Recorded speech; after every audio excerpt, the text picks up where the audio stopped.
दिखा रहे हैं कि सलाखों के पीछे अयोध्या का ये रेपिस्ट। क्या मामला है? नाबालिग से गैंग रेप का ये पूरा मामला है। क्यों ये सलाखों के पीछे है मोहित खान, वो हम आपको बता रहे हैं। सपा नेता मोहित खान समेत 3 गिरफ्तारियां इस मामले में हुई है।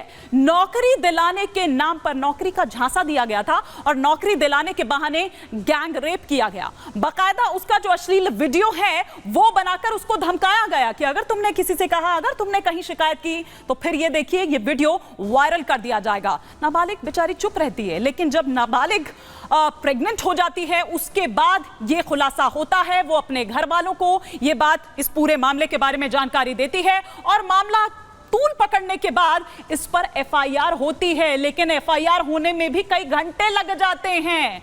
भदरसा नगर इकाई का सपा अध्यक्ष है। अगर हम यहां बात करें मोहित खान की, सपा नेता के घर थी पुलिस चौकी 2012 से। शायद यही कारण है कि पुलिस पर एक दबाव था या थोड़ा उसके अंदर कोई डर था। तो ये सवाल दरअसल उठ रहे थे और यही कारण है कि चाहे वो आरोपी हो चाहे वो पुलिस हो, उन पर वो एक्शन बाबा का देखने को मिलता है। पुलिस चौकी दूसरी जगह शिफ्ट उसके बाद की गई थी, जो उसके घर के भीतर 2012 से चल रही थी। तो ये हम आपको दिखाया कि मोहित खान आखिर क्यों सलाखों के पीछे है और किस तरह से ये पूरा मामला निकलकर सामने आता है। लेकिन इस पर बसपा के जो विधायक हैं, बसपा क्या कह रही है इस पूरे मामले पर, ये आपको सुनाते हैं।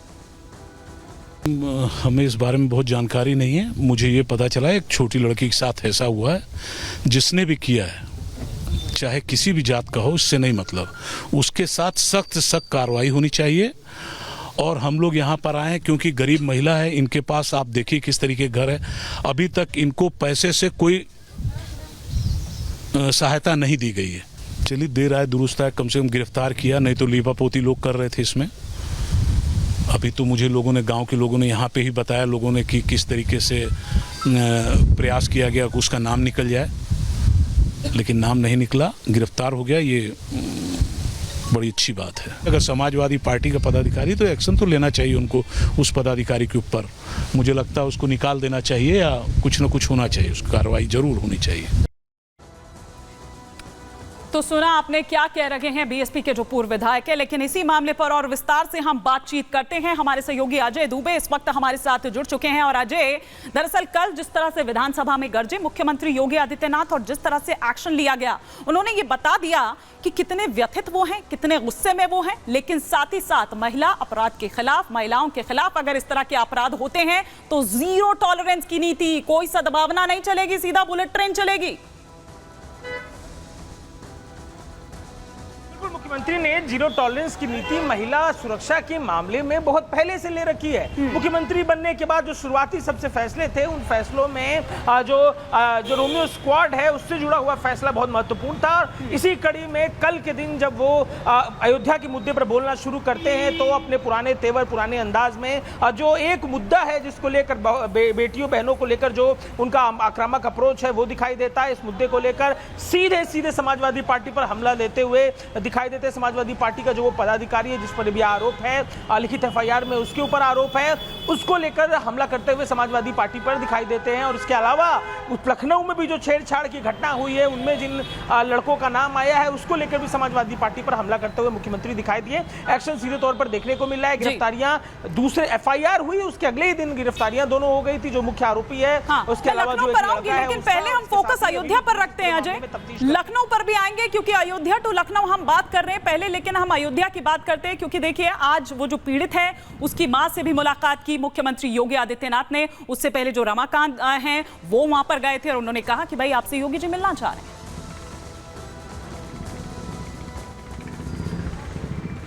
बिल्कुल, आज मुख्यमंत्री से मुलाकात की और साथ ही अपने संग जो कुछ घटा है, एफआईआर में जो बातें मां की तरफ से बताई गई हैं वो बातें भी फीड की गई। न्याय का भरोसा मुख्यमंत्री ने दिलाया। और इसके अलावा समाज, जिस समाज से वो आती है उस समाज में भी इस बात को लेकर बेहद ज़्यादा आक्रोश है। काफ़ी आबादी उस हिस्से में निषाद समाज की रहती है। तो इन सब विषयों पर मुख्यमंत्री को फीडबैक दिया गया। मुख्यमंत्री ने लॉ एंड ऑर्डर को लेकर और मदद को लेकर, क्योंकि गरीबी अलग स्तर की उस परिवार में है, मैं खुद भी उसके घर पर गया हुआ हूँ, तो गरीबी बेहद ज़्यादा है वहाँ पर, उसमें भी मदद की बात भी मुख्यमंत्री की तरफ से की गई और सख्त से सख्त कार्रवाई होगी, इसका आश्वासन भी मुख्यमंत्री की तरफ से उसकी मां को दिया गया था।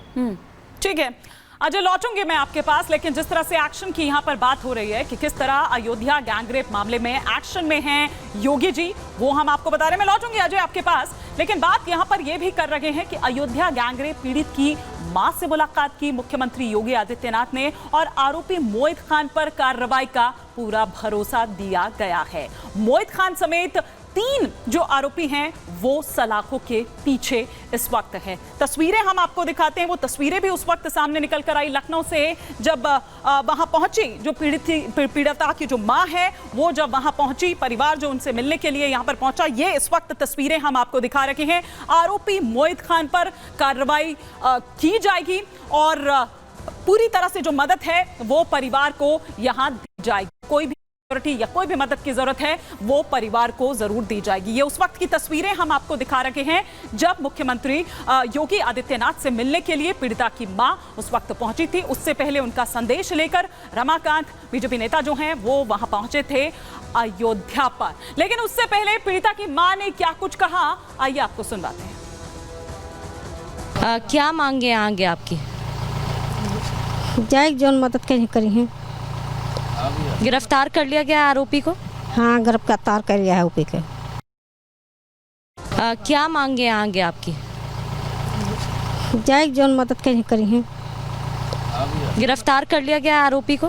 हाँ, गिरफ्तार कर लिया है आरोपी के। तो सुना आपने हमारी सहयोगी प्रगति ने बात की, जो पीड़िता की मां है उनसे। प्रगति इस वक्त खुद मेरे साथ जुड़ चुकी हैं। तो प्रगति, जो भी कार्रवाई हुई है, जो भी एक्शन लिया गया है, क्या परिवार उससे संतुष्ट है?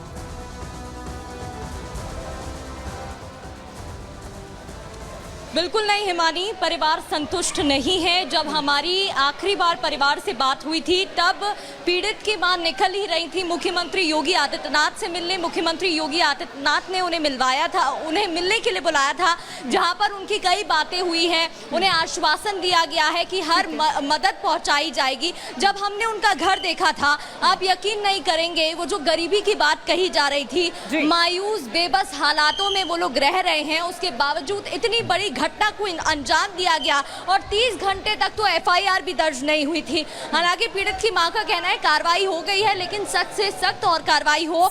जब हम लोग कार्रवाई होनी चाहिए। और मैं देख पा रही हूँ प्रगति, आप इस वक्त हनुमानगढ़ी में मौजूद हैं। आप इस वक्त हनुमानगढ़ी में मौजूद हैं और संत जो हैं वहां पर काफी ज्यादा नाराज हैं। उन संतों का आक्रोश देखने को मिल रहा है। और जो लोग यहाँ पर इस वक्त आए हैं, ठीक है, दूर दूर से भी लोग आते हैं, लेकिन जो अयोध्या के ही रहने वाले हैं वो क्या कह रहे हैं, वो इस प्रकरण को किस तरह से देख रहे हैं? सपा का मौन व्रत तो नहीं टूट रहा है, लेकिन ये लोग क्या कह रहे हैं? बिल्कुल बात करने की कोशिश कर लेते हैं। एक्चुअली जो लोग आए हैं अधिकतर वो यहाँ से नहीं है। आप कहाँ से हैं? मैं पानीपत से, पानीपत हरियाणा। दरअसल अभी अयोध्या का ही एक मामला सामने आया है, जहां अयोध्या के ही एक नगर अध्यक्ष हैं सपा के, उन्होंने, जिनका नाम मोहित खान है, महज 12 साल की बच्ची का गैंगरेप किया है। और इस मामले में कार्रवाई तो हो गई है, लेकिन समाजवादी पार्टी की तरफ से कोई एक्शन, अब तक कोई प्रतिक्रिया नहीं दी गई है। ये तो बहुत बुरा है जी, बहुत बुरा है। कार्रवाई होनी चाहिए, जरूर होनी चाहिए, और पापी को सजा मिलनी चाहिए। अयोध्या जैसी नगरी की बात करते हैं, जहाँ इतनी दूर दूर से आप दर्शन के लिए पहुंच रहे हैं, और वहीं पर ऐसा मामला। बहुत ही, मैं कहता हूँ जी, बहुत ही माड़ा काम है। और ये इतना, ये धार्मिक स्थान है, आस्था का केंद्र है, और हिंदू समाज के लिए तो बहुत बड़ी आस्था का केंद्र है। इसमें अगर कोई ऐसा कार्य होता है तो उसका न्याय उनको मिलना चाहिए। जो भी विक्टिम है उनको न्याय मिलना चाहिए। जिसके साथ गैंगरेप हुआ है उसको न्याय मिलना चाहिए, और जरूर से जरूर उसको दंड मिलना चाहिए।